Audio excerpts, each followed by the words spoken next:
Hey everybody, this is Angel. You're watching ASMR Angel Reads. We're continuing Chapter 5 of Daggerspell. We did Chapter 5 Section 1, Chapter 5 Section 2. This will be Chapter 5 Section 3, and I think it is the end of Chapter 5. Once we get through, Chapter 5 goes from here to here. And then this is the end of the book right here. I think 2 chapters there. Anyway, I'll try to remember most of what happened so far in chapter 5.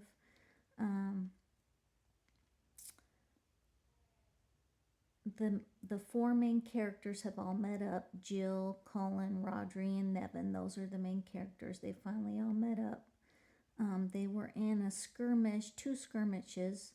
The first skirmish, Rodri saved Colin because the rebels wanted to kill... Oh no, Colin saved Rodri because the rebels wanted to kill Rodri, and it was a trap, but Colin saved him. And then the second skirmish they had was opposite. They wanted to kill Colin, and Rodri saved Colin. So now their past grievances and their past lives have been wiped clean. So now they are square. Laudelane, the evil elf, put a... But anyway, the evil elf Laudelane, he's with the rebels, and he put a thing on his leader of his rebels that he cannot be killed by any man. So Rodri's army and all of them were cheering for Jill because Jill's a girl, so Jill could kill the leader of the rebels. Her dad Colin's really hurt, and he wouldn't let her do it if he knew, but they are doing it behind his back, so he doesn't know. Anyway, we shall continue on. Chapter 5, Section 2, Part A.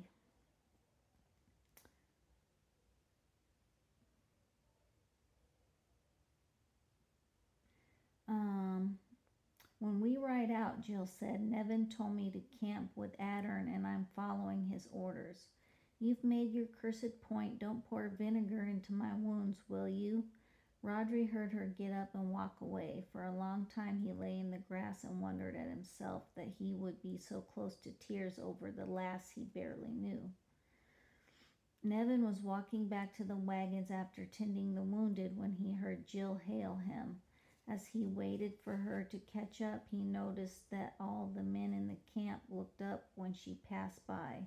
Some rose to bow to her, others called out her name like a prayer. They saw her as a Dwemer talisman, he realized, one that at last, after so many terrifying things, they could understand. He also realized that if he did try to keep her out of the battle, as he was solemnly tempted to do, Rodri would have mutiny on his hands. If Calandril or Genitar had trained with a sword, he thought bitterly, but he knew that neither of those 2 archers stood a chance against a warrior like Corbin. He's the leader of the rebels. For all that sword in elven hand would have slashed Laudelane's prophecy to shreds, and there was no time to send west for an elven swordsman. Did you want to speak with me, child? Nevin said to Jill when she came up to him. Is something wrong with your father? Not truly, or well, not changed for the worse. I just wanted a private word with you. They strode past the wagons and out into the meadowland where there was no one around to overhear. Jill looked badly troubled, and she stood in silence, staring at the ground for a long time before she finally blurted out what she had to say. Do you remember how I knew that Da had been wounded? Well, I saw the whole cursed thing in a vision, and it came to me from nowhere. Nevin caught his breath in surprise. He'd been assuming that she just had a sudden intuitive knowledge of his danger. Will I keep doing things like that? She went on, and her voice was shaking. I don't want to. I don't want the Dwemer. It's haunted me all my wretched life, but I never asked for it. It's all very well for such as you, but I don't want it. No one can force you to take the Dwemer. Nevin hated every bitter truth he spoke, but vows forced him to tell them. You have raw talent, certainly, but if you don't train it, it'll simply fade away, much as your legs would wither if you never walked. She smiled in evident relief that wrung his heart and let the smile fade. But what about the wild folks? Will I stop seeing them too? Oh, no doubt, many children can see the wild folks, but they lose the talent by the time they're 10 or so. It's odd that you still can truly without having been trained.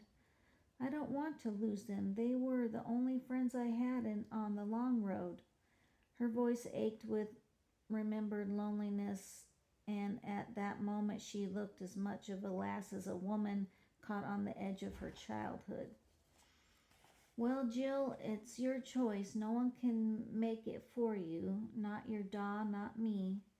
She nodded, scuffing at the grass with the toe of her riding boot, then suddenly turned and raced back to camp. As he watched her go, Nevin cursed her with his weird oath. Sharply he reminded himself that she was just a young lass, overwhelmed by the strangeness of this eruption of Dwemer into her life. Although his vows forbade him to argue or plead, he could come to a friend, and in time she would see the Dwemer was in its own way perfectly natural, or he could hope she would. He felt profoundly weary as he walked back to camp, wondering if he'd ever pay back a debt he owed by her by bringing her to the Dwemer and her true weird. For her sake more than his own, he wished that he could make her see that she would never be truly happy unless she used the talents that were her birthright. Then he reached the camp. He saw her sitting with Gentar and Calandrel. If she would turn instinctively for comfort to a pair of elves, he had no reason to despair. Half laughing at himself, he went to look for Adern. Determined to put her talk with Nevin out of his mind, Jill watched Genitar and Calandrel play a complicated game, something like dice. The pieces were tiny wooden pyramids painted with different colors on each side, which they shook by the handful, then strewn out in a rough line. The order of which the colors appeared and how many there were of each determined who won the round. Finally, Genitar swept them up into a leather pouch. We're being awfully rude, Jill. Ha, Calandrel said. You're losing and you know it, but truly, Jill, it's good to have a word with you. How's your father this morn?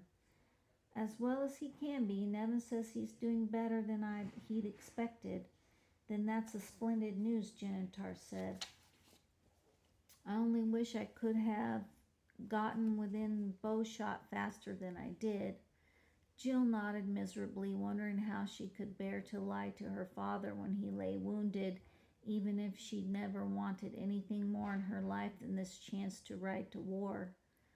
Huh, Calandrel said. Here comes our round-eared Cadvarok. I'll wager it's not us he wants a word with. Jill looked as Rodri strolled up to them. In truth, it was her that he was watching with one of his soft smiles on his handsome face. At times Jill hated him for being so handsome. Here was a man that she couldn't simply dismiss. Although she and Genitar got to their feet, Calandrel lounged insolently on the grass. Rodri turned to him with a smile gone. When the Cadvarot speaks to you, you stand. Oh, do I now? Calandrel said. What makes you think I ride at your orders? You ride at my orders or you leave the army. Slowly and deliberately, Calandrel rose, but he set his hands on his hip in a gesture far from respect. Listen, lad, save your elded arrogance for others of your stinking kind. I came here with the wise one of the West, and for no other reason than he asked me to. I don't give a pig's fart why you came. You're here now, and you'll follow my orders or you'll leave. Genitar sighed in irration, then muttered something in Elvish which Calandrel ignored. Rodri and the elf were staring at each other down, both of them unblinking and tense. Jill thought of trying to say something consolatory, but she suddenly knew in the wordless way that ached with Dwemer that it was crucial for Rodri to have Calandrel respect, and for more reason than simple army discipline. "If you have a bone to pick with me, Round Ear," Calandril said at last, "then let's pick it clean between us and now." "Now here," Genitar stepped forward. "He doesn't know how men duel in our lands." "Oh, I don't, I know," Rodri said, and he was twisted little grin. "My uncle made West folks welcome at his court, and I've seen your folk before. You're on then, Cal." In the middle of a growing crowd, they stripped off their shirts and faced off, Calandrel with a knife and Rodri with Genitar, since his dagger blade was unfairly short. Jill's heart was pounding. She could see the livid bruises up and down Rodri's back, and she knew the injuries would slow him down. Calandrel began to circle, and Rodri moved with him. Both of them dropped into a crouch, circling in dead silence. Rodri feigned in, and Calandrel sprang and slashed. Rodri twisted out of the way, barely in time. Again they circled, slowly, eyes locked, until Calandrel feigned in. Rodri stepped back smoothly, then sprang from the side. Calandrel stuck up from below, and Rodri's left hand moved so fast that Jill could barely see it, and caught the elf's dagger hand under his wrist, forcing it up, while the knife in his right flashed in the sun, then darkened with blood. Calandril leapt back with a thin red cut dripping along his ribs. "Do you ride at my orders?" Rodri snarled. "I do." Calandril lowered his knife. "Lord Cadvarot." To the cheers of his men, Rodri wiped his knife off on his bridle leg, handed it to Genitar, then grabbed his shirt from the ground and strode off. As she watched him go, Jill realized that for all she liked Calandril, she was glad Rodri had won, that seeing him defeated would have ached her heart. She felt strangely guilty when he turned back to the elf, who was staunching the wound with his shirt, when Genitar watched sourly. "Our young lord's quick for a Round Ear," Calandril remarked.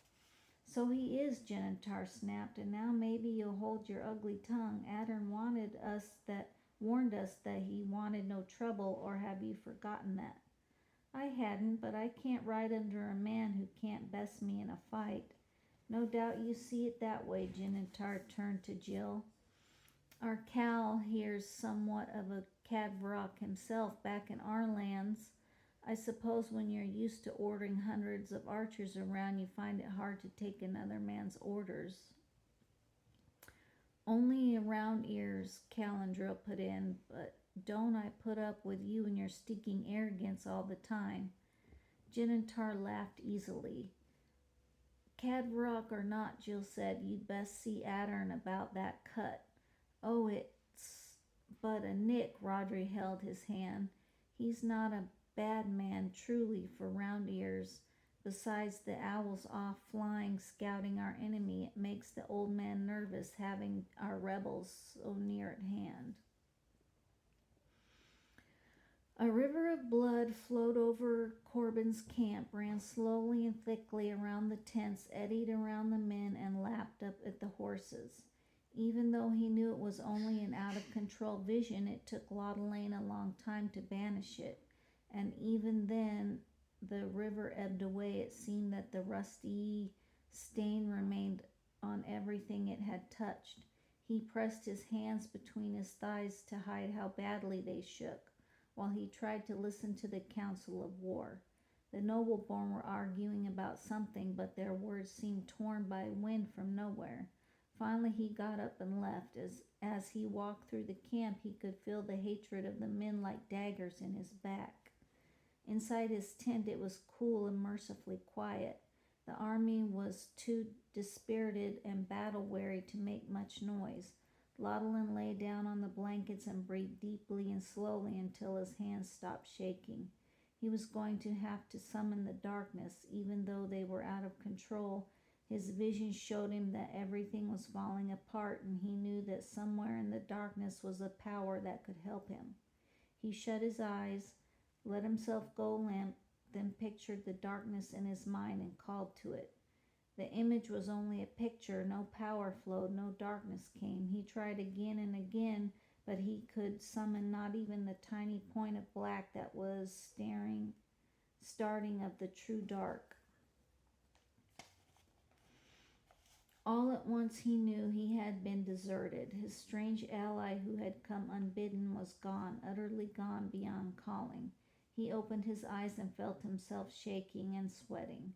For a moment he was confused as a child who goes to sleep in his mother's arms only to wake in a strange bed.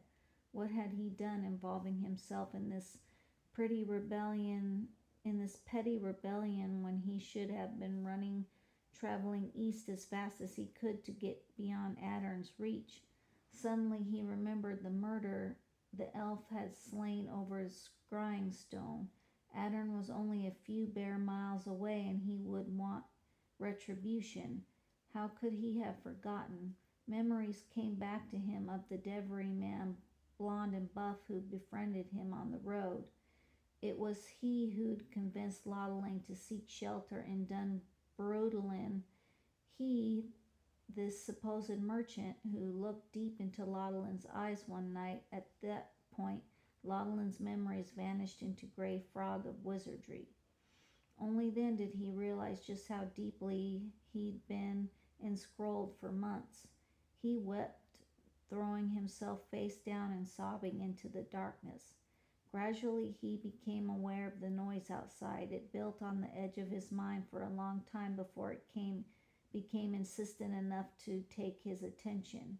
Men were shouting in anger, running back and forth outside. The horses nickered as they trotted past.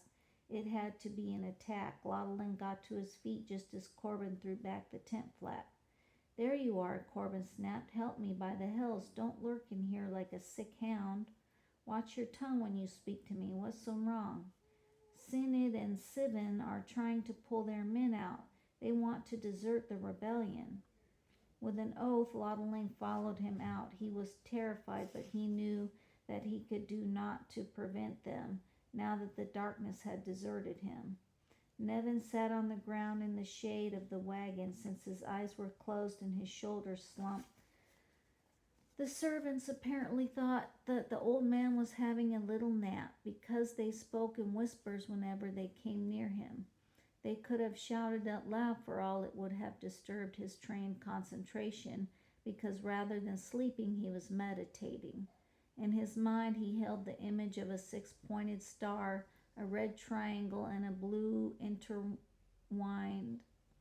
red and blue triangle intertwined, and used it the way a clumsier dreamer man might use a scrying stone. In the center of the star, images came and went, mental reflections from the astral plane, with embraces of etheric the way the etheric embraces the physical. There, thought forms and images have a life of their own, and it holds memories of every event that ever happened on the planes below. Though this was a vast treasure house, Nevin searched, looking for traces of Dark Master who had become an immediate and pressing enemy. Since the event was so recent, it was easy for Nevin to bring up the image of the last battle. Confusing, flickering, overlapping mob of pictures. At last he sorted through and found Cullen fighting desperately with the squad around him. Nevin froze the picture in his mind, then used it as a seed to let the other images gather around it. Just as a bit of dust in the air is the seed for a drop of rain. Finally he saw what he was looking for. Flickering into the center of the star came the presence, a certain blackness, hovering far out on the etheric over the battle. When Nevin tried to bring it closer, it vanished. The Dark Master half hid his tracks well. Nevin broke off the meditation in something like irritation. He hadn't expected to discover much, but he had hopes that way. He got up and stretched, wondering what track to take next.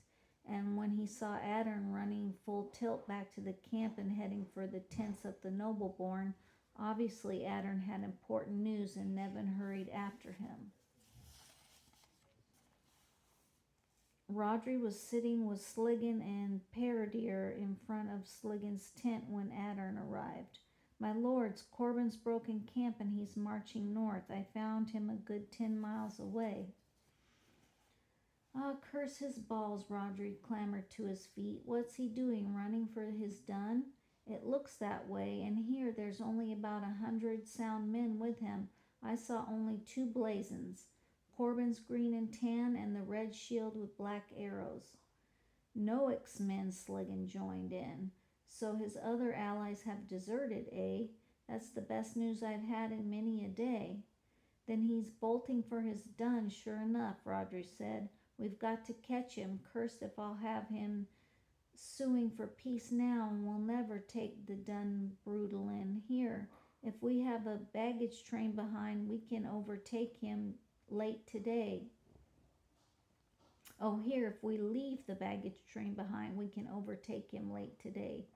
Normally I'd agree with that, Pedair said, but Laudelane will know what we're up to. Corbin will have the time to pick a strong position, and there will be charging with exhausted horses. Rodri felt like cursing him, but it was true. Well and good then, we'll follow him along today and try to catch him on the morrow. Then he noticed Nevin standing nearby and listening. Here, good sir, you and Adern truly should ride near me at the head of the line when we ride. Oh, Adern can ride where he likes, Nevin said, but I'm going to accompany the wounded back to Dun Gorburn. What? Here, lad, I haven't told you before, but you've got a worse enemy than Laudelane at your back. I intend to do a rear guard action, shall we say. Adern can deal with Laudelane, and indeed he has to settle the matter himself. Nevin walked off before Rodri could argue further, and for all that he was Cadvaroc, he didn't feel like trying to order the old man around. Getting the army fed, packed, and moving took well over an hour, which Rodri spent in fury of impatience to free his servants for other things. He saddled his own horse and got his gear together, then sent for Jill. He took her over to a cart carrying small salvage from the slain men. Much to his horror, she'd never worn mail before. Ah, ye gods, how are you going to fight if you're not used to the weight? I'll just have to get used to it fast, my lord. Let's pray you can, but this troubles my heart. Ah, by the black hairy ass of hell, I wish you weren't riding with us. It's your weird, and because of that, I'll kill Corbin sure enough, even if I die with him. Jill spoke so quietly that he wanted to weep for the shame of it, that his weird would put her in danger. He left her to find a mail shirt and helm and went out to the horse herd. Among the extra horses, he had a particularly fine western hunter named Sunrise, with a coat that the palest of gold. He'd been keeping this horse out of the battle just because it was so valuable, but he was determined that Jill would have him. He saddled Sunrise up with a proper war saddle, then led it back to her. Seeing her wearing mail with the hood pushed back around her shoulders and her golden hair gleaming in the sunlight made his heart ache all over again. She was so beautiful, and for all he knew, his weird had doomed her. Jill greeted him with a wry smile. You're right about the weight. Ye gods, I've never realized that mail was so heavy. It's good 2 stone, sure enough. He handed her the reins. Here, Silver Dagger, here's the horse I promised you. His lordship is far too generous. He's not. If I have to ask a lass to guard me, then she'll cursed well get the best horse in the whole army. Jill laid her hand softly on his cheek. Rodri, if you didn't feel dishonored by this, I'd scorn you. But if you don't let me fight for you, then you're a dolt. He turned his face against her hand and kissed her fingers. Then I do as my lady commands and live. He walked off, leaving her speechless behind him, and his mind was torn this way and that, like leaves driven by the autumn wind, between wanting her and fearing for his life. At last the army was ready to ride alone at the head. Rodri led his allies and his men north, following the road that zigzagged through the fields of the woodlands and curved maddeningly around the farmstead and rambled through villages that Rodri, in his impatience, felt were placed there just to slow him down. His one comfort was that Corbin was traveling with wounded and thus would have to travel more slowly than he could. Late in the afternoon, he saw lying by the side of the road two corpses, some of Corbin's men who died from wounds as they tried to keep up with the forced retreat. Rodri halted the army and Sligan rode up beside him. Poor bastard, Sligan remarked. Just that, I wonder how many more we'll find. Corbin's cursed desperate. He's got every right to be. We're riding to kill him. For all that he wanted to make speed, Rodri had some of his men wrap the bodies in blankets and put them into one of the carts. That night when they made camp, they buried them properly. Okay, that's section A, or section 3, part A. I'll get it posted by tonight. Thanks for watching. Bye.